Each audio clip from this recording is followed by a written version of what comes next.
Come sit with me today as we talk about how to heal from past traumas. The past 10 years, I have been evaluating myself and how to heal from things I've experienced throughout my life. So, as a child, you have no control over what happens to you. You're just kind of living this life that you're born into. But as an adult, it is your responsibility, yours, nobody else's, to heal yourself, to grow, and to be the person that you want to be. You don't you no longer have to be who you were told to be because you're not a child anymore. You're a grown adult and you can make your own decisions. And you're in control of how you act, what you dress like, and how you eat. And if you're not, there's a problem. Okay? That's a problem. If somebody else is controlling things, the essential things that are like how to feed yourself, how to dress yourself, how to present yourself to the world, you're being manipulated and controlled, and you need to find a way to get out of that. But today, we're not talking about manipulation and controlling. We're talking about how to heal from trauma. I come from a separated household.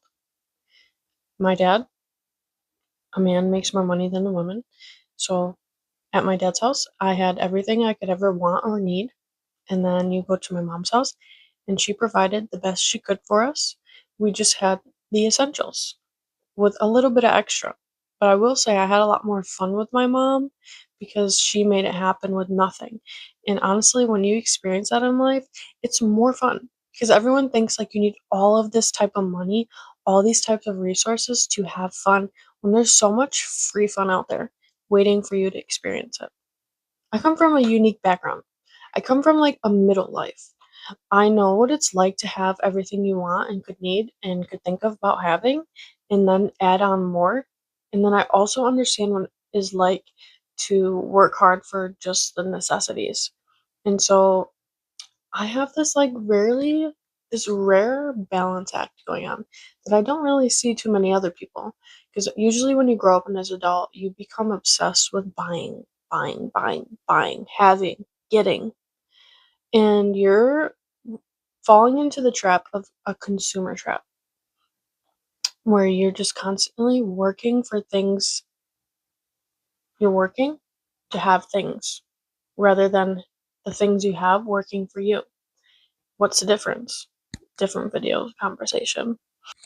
Entering in my adult life, I say my adult life started at 14, 15, 16 years old. And I say that because I was making adult decisions at that age.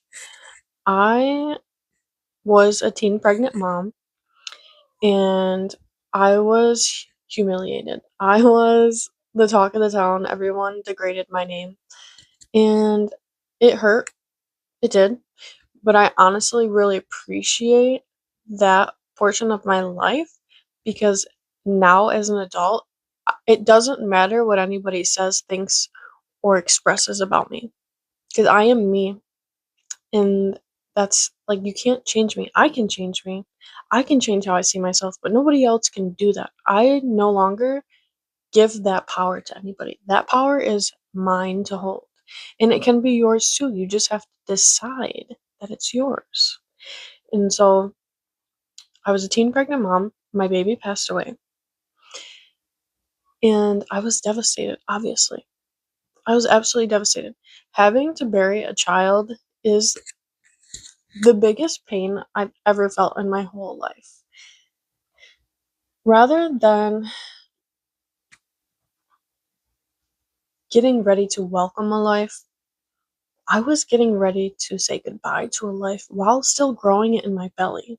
So it was very difficult. It was a very different pregnancy than I could ever imagine being pregnant would be like. And so that experience made me want to settle down with a man that loves me, respects me, and won't leave me. So I'm also grateful for that experience, like immensely grateful, because that experience pushed me to be like, okay, I want to be a wife. I want to have kids someday, but I need to pick a better man. And so I did. I leveled up. You can level up too. Leveling up is part of life. You don't have to sulk in what you did wrong. You just learn from your mistakes and you grow. And so I'm married. I've been married now for 7 years. I have two very beautiful, healthy children, and I'm very thankful for them. And not only did my husband provide two healthy, beautiful children for me, he also provides a life for me. So I can stay home and soak in all of the childhood memories with my children because it's very important to me. Losing a child, you realize, like, wow, I'm missing out on my baby's first steps, rolling over, crawling. All of these milestones mean extra, like super extra to me because I'm extra appreciative to be able to stay home. I've been a stay at home mom for like 4 years, 3 years, and I would have missed out on so much if I didn't find a man that would provide for me so I could be a stay at home mom in a time of life where the economy is pricey. Like, it's literally a blessing for me to be able to stay home with my kids and raise them and homeschool them and have all of these accessible things to me. But I wouldn't have been able to appreciate them if I didn't go through what I did as a 16-year-old girl. And so I healed that part of my trauma. I don't hold any resentment towards anybody. I see life for what it is and I accept it for what it is. And it's not that it didn't hurt, because it really did hurt. I buried my son 11 years ago. It's taken me 11 years to get to this point of my life. I used to never be able to talk about my son Antonio without crying. Now I can inspire people with his story, with his life story. His life story literally changed me as a person. And I could never pay a therapist, take classes. You can't pay for those type of experiences. And I'm not saying that everyone should go through that, but I'm saying whatever you're going through is going to make you stronger if you allow it to. Because there's two different types of pain. There's pain that'll make you grow, and there's pain that'll make you shrink. And which side of the pain are you going to be on? Healing from your past means you have to accept what you did. You did that. You made those choices. That's what you did. Maybe you wouldn't make those choices today because you're a different person, because you're growing, you're elevating yourself, and you're learning why that behavior wasn't acceptable. But do not shame yourself. There is no shame in living. There's zero shame in living because nobody's perfect. Jesus Christ was the only perfect being. And I thank God, because God, the Holy Spirit, and Jesus are all one person in three different entities. I think God needed to experience what it was like to be a person because He created us, but He doesn't know exactly what it's like for us to be living here in this sinful life. And so He gave us Jesus. He came down as Jesus and He experienced life. He saw how people were hurting. And so I also think it gave him an elevation of like how to judge us at the end of the times, how to judge us when we are at his gates. And I'm actually thankful he is so graceful and experienced that for us, because maybe there's would be a lot less people in heaven if it weren't for Jesus Christ's life experience. It's important to see what you did as a lesson. You have to decide you're not going to make that mistake again, though. When it reapproaches itself, when it reinvents itself, because, life is tricky. Life is literally a spiral, but if you're good about it, like, the spiral just kind of spirals up rather than like stagnation spiraling. And so you come to these realizations every year around the same time of the year.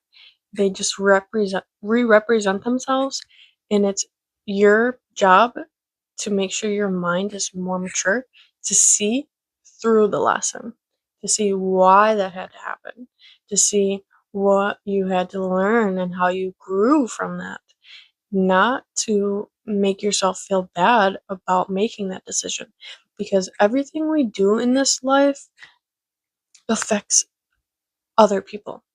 And so if you didn't experience these hardships and learned how to get out of them, you wouldn't know how to help somebody who is currently trying to learn how to get out of it.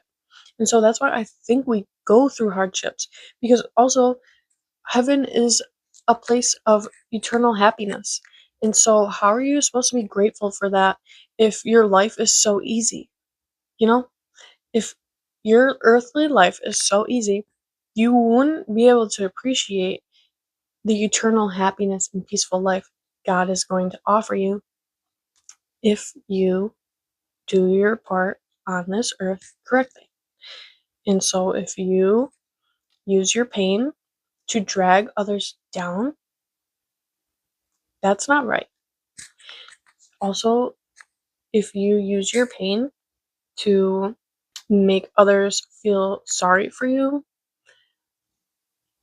it's not a pity party. Earth has turned into a pity party, but it's not supposed to be a pity party. We're all supposed to be helping each other, connecting, and growing off of one another. Each person's success story is linked to somebody else's success. And so if you're too shy to put yourself out there, to be truthful about what you did as a person, the trials and errors you've come through, you are doing a disservice to humanity. You are not doing your part in helping the next person grow by hoarding your past pain and trauma. There, like I said, is no shame in being who you used to be, as long as you grew from that person and you're trying to be better. There's no shame in falling, okay? Kids fall down. If a child, never picks themselves back up while trying to learn how to walk, they would never learn how to walk. And so they would just be this walkless adult. Like they would, their body would grow, their mind would grow, but they'd still never learn how to walk because they're too scared to get back up and keep trying. So if you're gonna let a kid out try you, like, let this be your motivation to pick back up whatever you've set down and said you're done trying, and try again. Try again. Kids come with so many lessons. I watch my kids and I learn life through their eyes, through their experiences. And when you're a child, you go through things because you're not in control of what happens to you. You're in this life. You're in this life with these people that you were born to. And so you're going through their trials with them. And it's important to know that your parents tried the best they could try. Even if you don't see it as that, you have no idea what their parents put them through and the things they grew from. And so if you're judging your parents hard, that's not fair. I'm not saying there are some bad parents out there. I'm not saying that. I'm not saying every parent is wonderful, great, awesome. I'm not saying that. I'm saying give your parents grace. For you, not for them, for you. Don't hold on to bitterness. Bitterness does not age well. Bitterness ages all alone. Like, if you're a bitter person, your last days on this earth will be surrounded by nobody but yourself. Because you became so bitter, you pushed everybody away because you became so negative. Nobody wants to be around negative. Negative comes with this, like, heavy aura that is draining, energy draining. Versus if you use that bitterness, and just got better, instead of getting bitter, you got better, you'll be surrounded at the end by a lot more people because they'll see that you turned a negative situation into a positive and they want to know how to do that. And so it's not that they're using you, you're inspiring them. You're inspiring them to want to be better. You're inspiring them to not want to be bitter. And so that's important. We are here to inspire one another. We are here to uplift one another. We are not here to drag each other around or down or not even ourselves, because you yourself are your biggest critic. I know I'm my biggest critic. I will point out all the little things about myself, and my husband would be like, okay, but I would never have seen those things if you didn't point them out, or nobody else would have saw those if you didn't point them out. So just give yourself grace. Love yourself. Self-love is very important, because if you don't love yourself, you can't love your neighbor. You can't love your neighbor because you don't love yourself. Love thy neighbor like you love yourself. If you don't love yourself, you're out here being ugly. And so, what would that amount to if everybody was like that? An ugly world. And I really, really, really want this world to get better. I know Revelation says it has to get worse.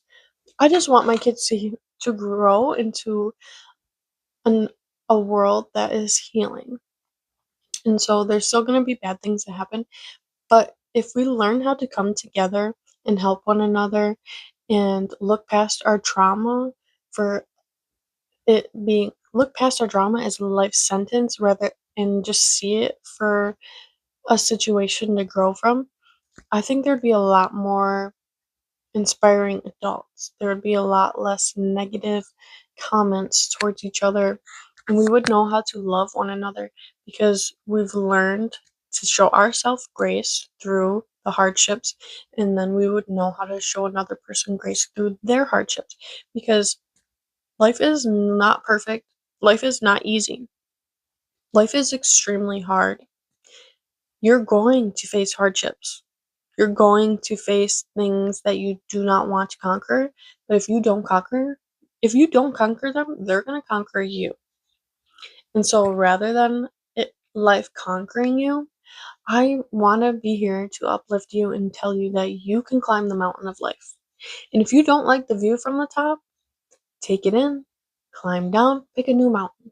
I've done that multiple times, and I don't regret it. I don't regret it.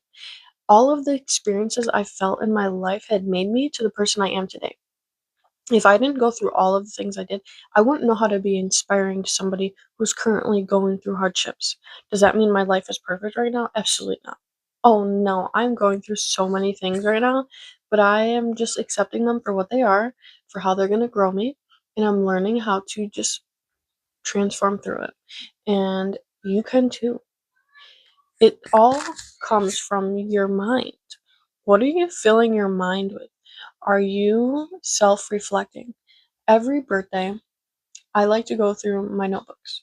So, like, this isn't my notebook, but I always have notebooks. I have like so many notebooks, and each is for something different. So, every birthday, I have my self reflection book, and I write in my book things about what happened to me that year, things I've learned from, things I failed at trying, and just goals I want for my upcoming person that is, aging in. And I also like to, things I want to let go, I'll write on a piece of paper. I will forgive myself for letting things not be exactly how I wanted them to be. And I will say, I'm going to do better this year. I'm going to let these things go. And then I crumple the paper up and I throw it out. Or not throw it out. I put it in the fire. I burn it. And so it shows myself that I'm very serious about this. And ever since I started doing that, my growth has become more substantial. It's become deeper. I'm not facing the same things over and over again like I used to. I'm actually growing. So when that problem arises that used to make me crash out, I just kind of laugh. I'm just like, oh wow, that's a little crazy, but okay, I guess that's what that person's on today. And I don't have to give them a reaction. I don't have to give away my peace anymore. And I literally don't. I used to be so crash out ready. Like, my mouth would run for miles, literally. And I've learned to tame my mouth because your words have power. They hold power over your life and other people's lives. And so I've learned that giving away my power is not something that is going to help me. in the long run of this life. Once I started to learn how to save my power from myself, my words started to have more influence on the room, on the people around me, because they know I don't just speak to speak. I don't like to just hear my own voice.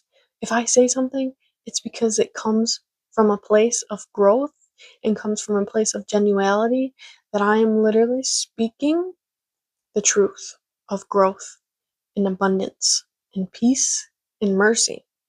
Because I also understand, I don't just look at somebody and write them off as whatever, whatever. Because I've been that person before that was written off for all these things that I wasn't. I just was in a hard spot with low resources. And so my life looked a certain way, and I needed help. I needed an extension of a hand. I needed someone to come along and tell me, hey, you're gonna make it out of this. How can I help you? What can I do for you today that'll help you genuinely, and give you the strength to keep going?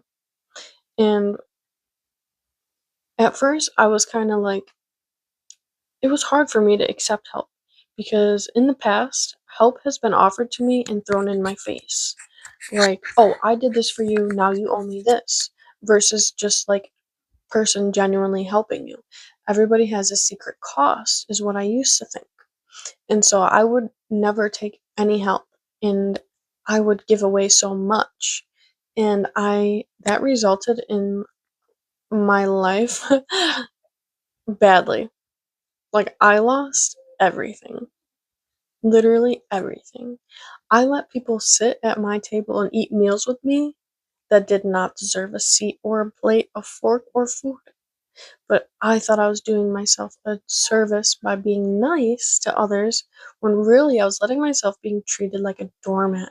And people were coming and people were walking on my doormat with crap covered shoes, just smearing it all over me, and then like walking away, cleaning themselves up and walking away, not even caring how it left me, looking, smelling, feeling.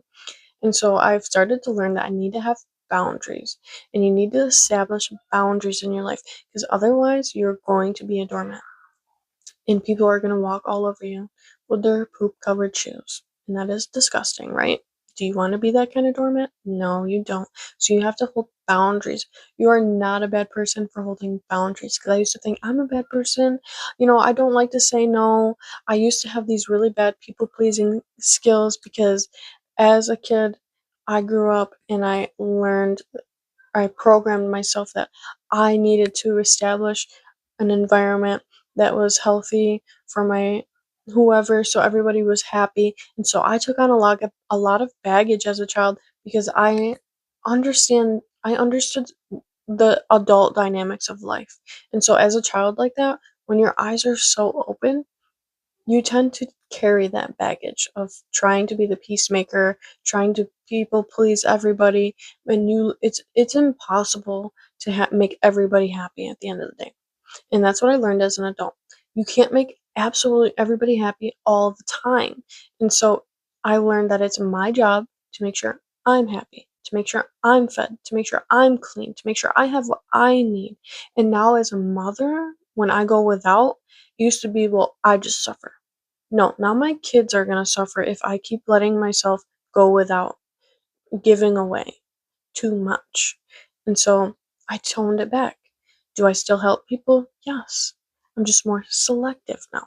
And as I'm learning how to be selective, I'm establishing, I'm a model for my children of, this is how you adult. They are watching me. My kids are always watching me. I am literally a stay at home mom, so I'm with my children all the time, 24/7. I barely ever am not with them. It's very rare that I'm not with them. And so it used to bother me, but then I was like, you know what? I wanted this. Like, the times where it feels overwhelming, I remember the overwhelming feeling of mourning over my son, and all the things that I cried to God about. Like, why did you take my son? I miss my son. I want a friend. I thought he was going to be my friend. I need a friend right now. And at the time, I was young. And so God took him from me for the betterment of whatever his plan is. And maybe it was so I didn't have to stay attached to the person that was my son's father. I don't know. But I no longer hold bitterness towards that. I accept it for what it was or what it is. He's in heaven, he's waiting for me, and every time somebody that passes away in my family, they get to meet him, and that brings me comfort because I also worry about people that I love dying and not having someone to welcome them. And maybe you don't think like that, but my mind never stops thinking. Like I'm all over the place in my mind, and I've had to learn how to focus my mind. And so when I'm starting to feel bad about things, my past things, I've learned that like it's okay. I fell down, but I kept getting back up. I kept learning how to reestablish my footing, and I kept learning how to become the woman I wanted to be. Because I always saw this person that I am today. 10 years ago, I saw this person I am today. I had no idea how I was going to get here. It was a struggle to find my way here, but I am very proud of myself for not staying on the ground because I could have really stayed the person I was in my grieving. When you lose a child, you lose part of yourself. And I was surrounded by people that were my age, young, and it was hard for me to even like want to be a child anymore because I had this adult experience and I had this depth of life that nobody else had around me or understood. So I felt very lonely and isolated because I couldn't really connect with anybody. And even though my friends didn't understand at the time, they still were very nice to me. They didn't understand what I was going through, but they tried to be good friends to me in that age of who they were.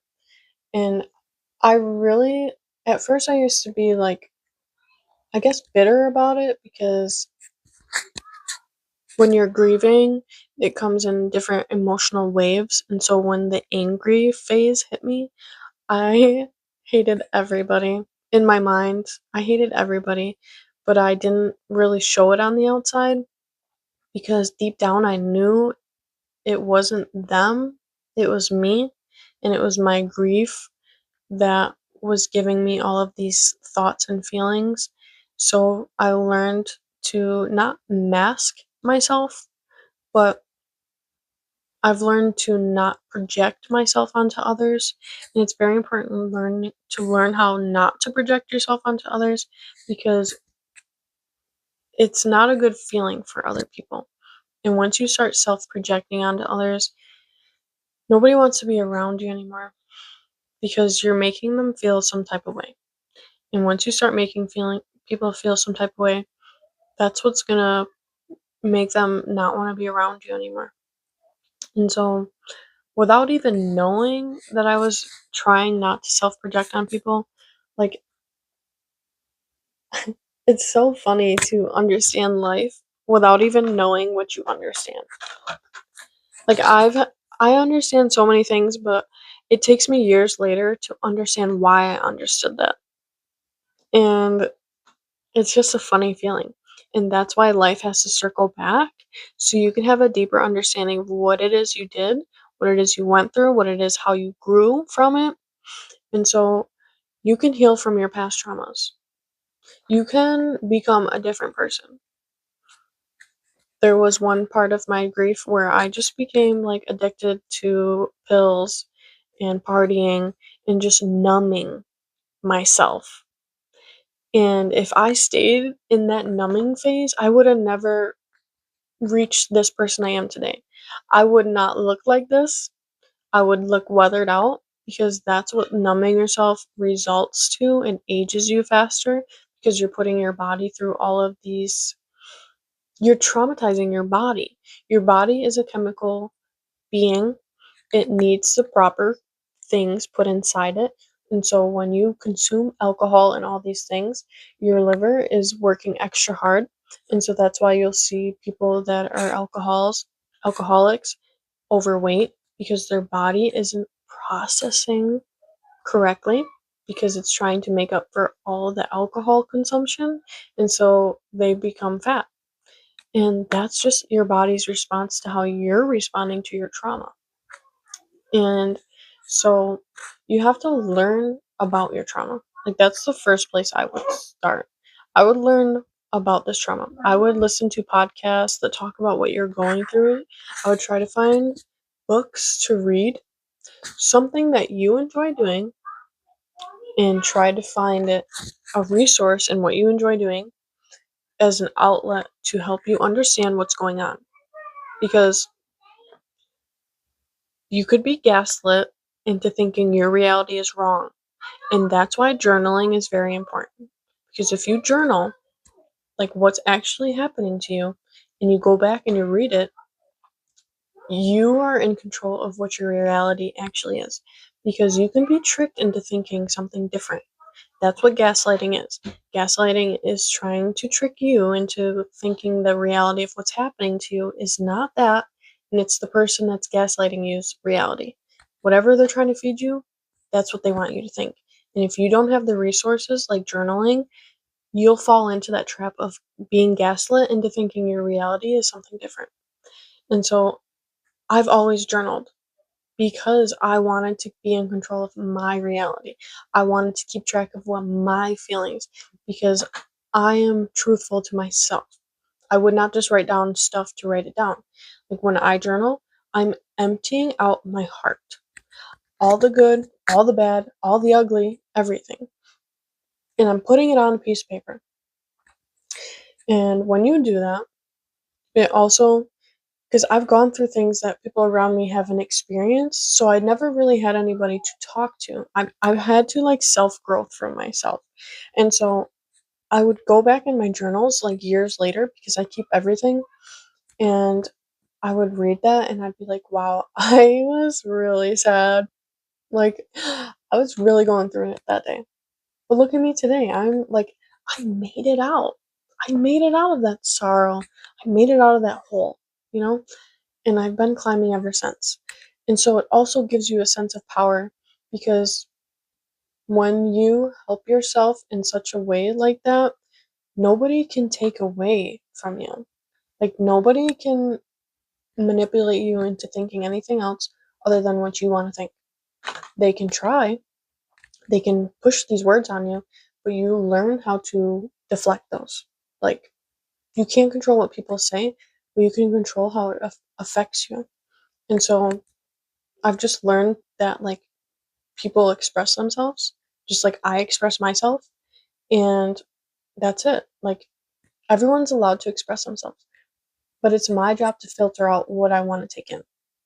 And so I do that. I've learned how to filter out other people's words, and that started from me being a teen pregnant mom, because you can only imagine how that reality was for me. It was difficult.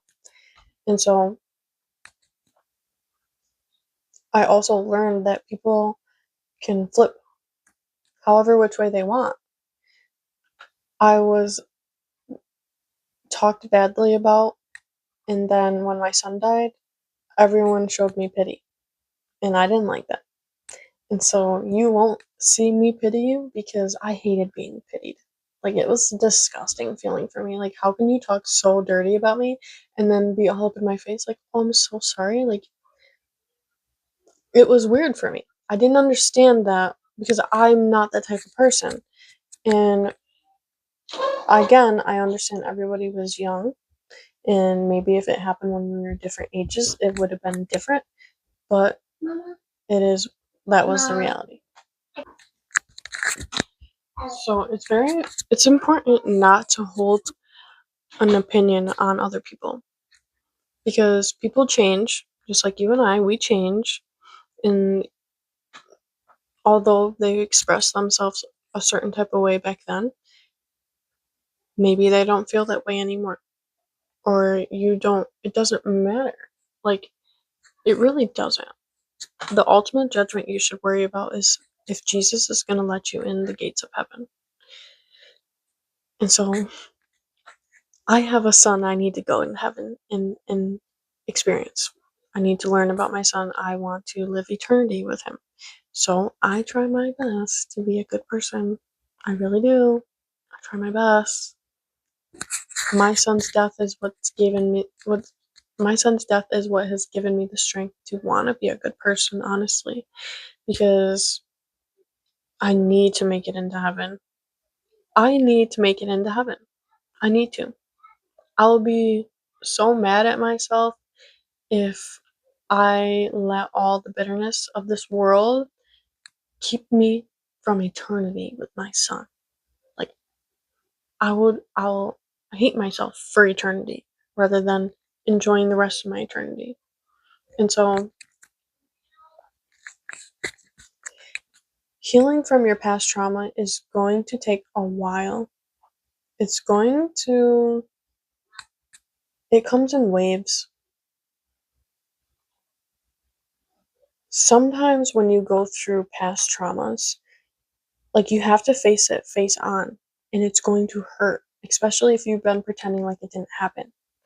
And once you are like, okay, it happened, sometimes it brings out the emotions of what it felt like while it was happening. Even if it was years and years, decades ago, you never faced it.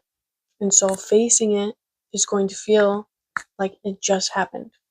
But once you face it, you accept it for what it is, and you give yourself forgiveness, or whoever you need to forgiveness, you get the sense of relief. And then that relief is what's going to give you the strength and the courage to grow. So you can't ignore the things that you've been through. You have to face them. I know it's scary, but everything that is scary is what is meant for you to face. Every time I'm scared in my life, I start running towards it. Like, I used to run away from everything, but I've learned to turn around and face it. And once you face the problem kind of looks at you like, oh, well, the chase is different now. Or sometimes it's like, oh, it's game on. And like, you have to be ready for both. Sometimes you're going to have to fight. You have to fight for your life, literally. Because if you don't overcome that trauma is going to overcome you and affect your life poorly. But if you overcome that trauma, you're going to impact your life positively. You're going to impact your life to a rocket ship of like growth. And so the enemy doesn't want you to come out of this. The enemy wants you to sulk and wants you to feel bad for yourself and not help people and not experience real life. And so I'm telling you, there is no shame in what you did. Even if it was wrong, you did that. Learn from that mistake. Learn not to be that person anymore. Learn how to transform to the next version. Learn how to learn from your mistakes. Learn how to be a better person. You're not in competition with everybody around you. Stop doing that. You're in competition with who you were yesterday, who you were last year, who you were 10 years ago. You're in competition with who you want to be. Because it takes right now, today, today, to face your fears and to grow. So tomorrow, you could be a better person. It takes doing the things you don't want to do today so you can have the things you want to have tomorrow. It takes assertiveness. It takes strength. It takes self-love to get you to who you want to be. At the end of every year, I think to myself, who did I give birth to and who am I burying this year? Not people, me. Who in myself came to reality this year? Who in myself did I deny to reality this year. Because my biggest fear in life is dying and seeing the person I was born to be and not being that person when I die. That is like my biggest fear in life. And so when people are like, how are you so assertive in life? It's because my life depends on it. My life depends on me being assertive. My life depends on me becoming the person I need to be because I have people I want to help. I have a sense of responsibility that I understood as a child that I need to help people. In a way, though, because I've learned that I can't do everything for people, but I can leave breadcrumbs along the trail. I can leave glasses of water along the trail, and it's up to whoever is trying to follow this path to pick up my breadcrumbs, to pick up my glasses of water. I can't spoon feed everybody. I can't make you drink the water, but I can show you the way. Just like Jesus, he shows us the way. But it's up to us to do the work to make it become reality.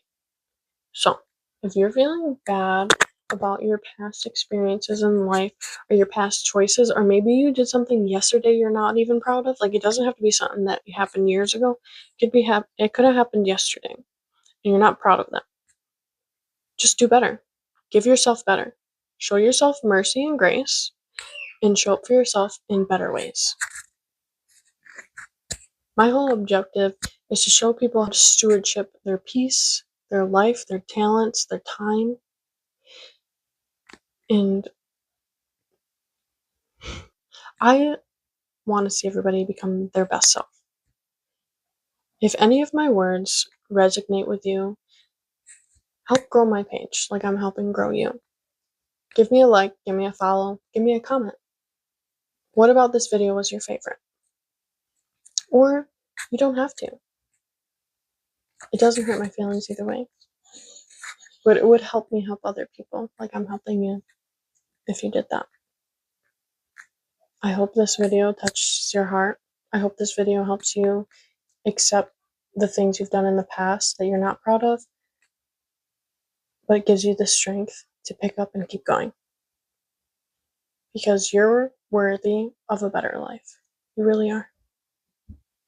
And I'm here to show you the way. Until next time, my friends, I'll see you in the next video.